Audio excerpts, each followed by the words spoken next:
Hitler wakes up 70 years after his death in the spot where his bunker once was.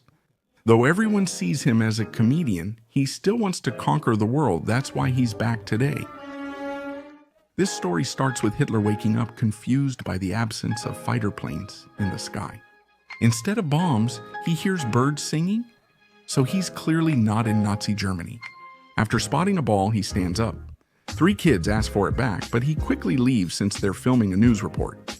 As he walks the city, Hitler is surprised by the technological advances.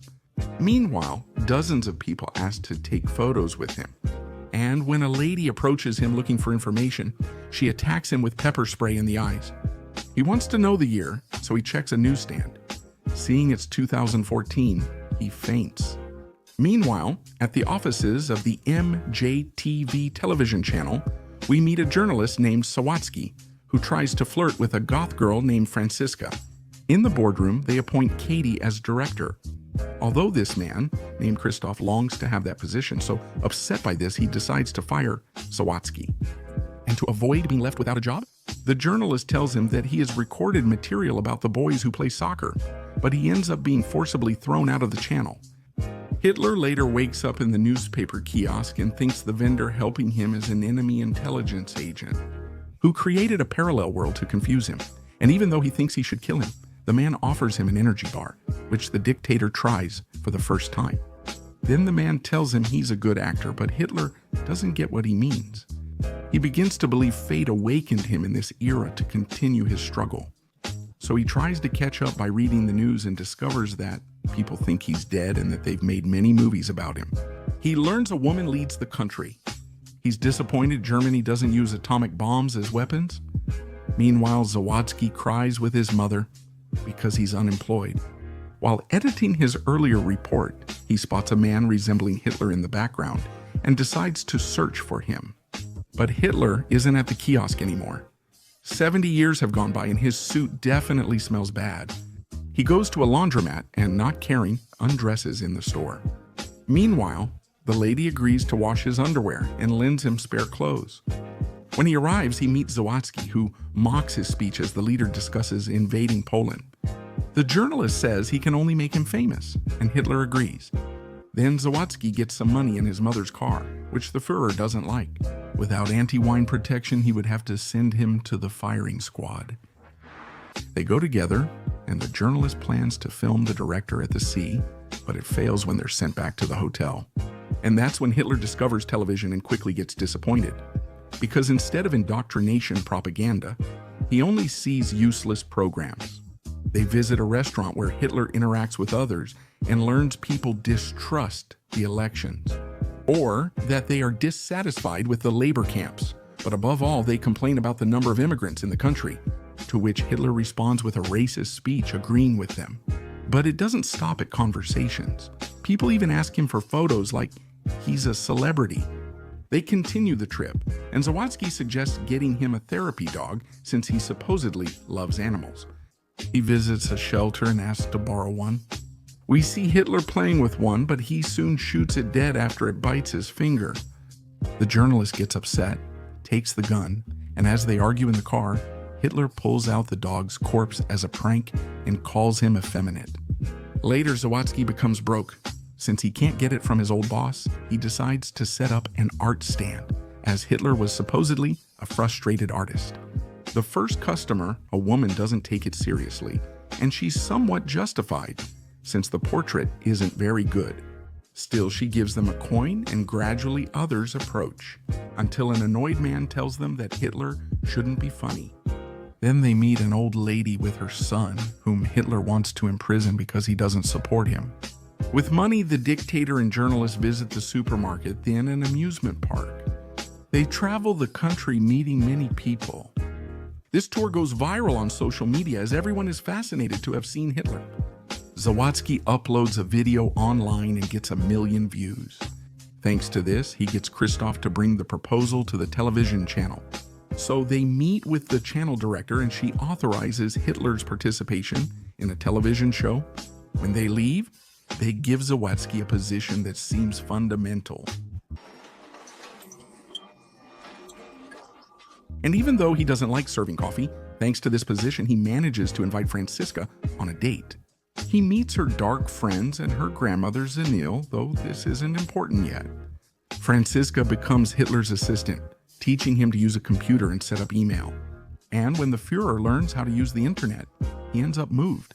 Later, we find out that Christoph wants to take the director's position.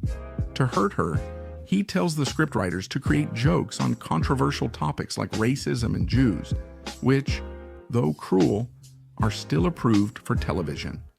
Later, we meet the show's host, who is forced to work with Hitler despite his objections. Then it's time to introduce him, and the audience initially welcomes the leader with applause. You can sense the discomfort from a character like him. For a few minutes, Hitler just stands silently, staring ahead. He eases the tension with a speech about pointless television programs, and people applaud. At the show's end, the host gets furious over Hitler's performance and kicks him off. The channel director now wants the Führer to appear on every program. Then Hitler is interviewed by several hosts, and to one of them, who is African American, he tells him that he has better jobs for him on the highways. And despite his racism, the press loves him, and so do people on social media. A few days later, he visits the Brown House, and there, he meets with a congressman from the National Democratic Party. During the conversation, he yells at the congressman for not reading his book and accuses him of abandoning his fight, making him uncomfortable from the start. Can we turn off the cameras? No. The prosecutor's office arrives at the television station with a complaint of inciting hatred. The official, a fan of Hitler, says broadcasting can continue. Christoph gets upset. Later, Franziska also tells him that Hitler killed a puppy during a recording. In a recent interview, they aired a video showing Hitler killing a puppy, claiming the animal deserved it for biting him, and that, if necessary, he would do the same with the entire television crew, where he is now. This scandal leads to the channel director losing her job, with Christoph replacing her. Meanwhile, Zawadzki loses the budget and, with nowhere to stay, brings Hitler to his mother's house. While there, the Führer writes a book about his experiences since waking up.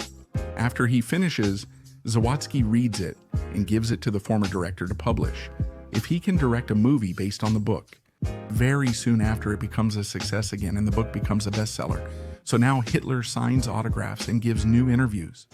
He also posts a Facebook ad to form a new troupe and begins training them. 3 months later, the channel's ratings drop sharply, so Christoph agrees to bring Hitler back. He offers Zawadzki $1 million to air it on his channel. And to celebrate, Zawadzki and his friend visit Franziska's house. When they arrive, the grandmother recognizes Hitler and confronts him for killing so many with gas, not bombings like him. She insists everyone believe her, tells him she remembers everything, and kicks him out. Franziska and her grandmother are Jewish. When he leaves, Hitler regrets not knowing before and apologizes to Zawadzki, saying he should have been more cruel. The journalist begins to suspect something is wrong. Then, outside the studio, Hitler runs into 2 guys who attack him. And when he wakes up, he's in the hospital, surrounded by gifts. The former director explains he was attacked by 2 neo-Nazis, which is why he's now seen as a democracy fighter. Meanwhile, Zawadzki reviews the report footage and sees that Hitler emerged from a cloud of smoke. Though it seems illogical, he returns to the original site and realizes the old Führer's bunker was there. He hurries to the hospital, but Hitler is gone. He tells the former director that this man is the real Hitler. No one takes him seriously, so 2 nurses chase him, but he escapes in the end. Hitler is on a street when armed Zawadzki surprises him and forces him to the rooftop. During their argument, Hitler admits he's a monster but claims he was chosen by the people, who are fundamentally like him. The journalist shoots him, causing him to fall. But when Zawadzki looks down, Hitler's body is gone. He hears a voice and the Führer appears, saying they can't get rid of him since he's still part of everyone. Then someone shouts, "Cut!" It turned out it wasn't Zawadzki, but the actor playing him in the movie, wearing a mask while filming the final scene. The whole crew celebrates, and during a toast, Hitler says he wants to remember his friend. That's when we see the journalist in a straitjacket locked up in an asylum, while Franziska watches him through a small window. Is Hitler still famous? He leaves with the former principal in a convertible. Meanwhile, people on the street greet him and take pictures like he's a celebrity. This was He's Back. Comment the movie you want summarized, like subscribe, and turn on notifications so you don't miss future videos.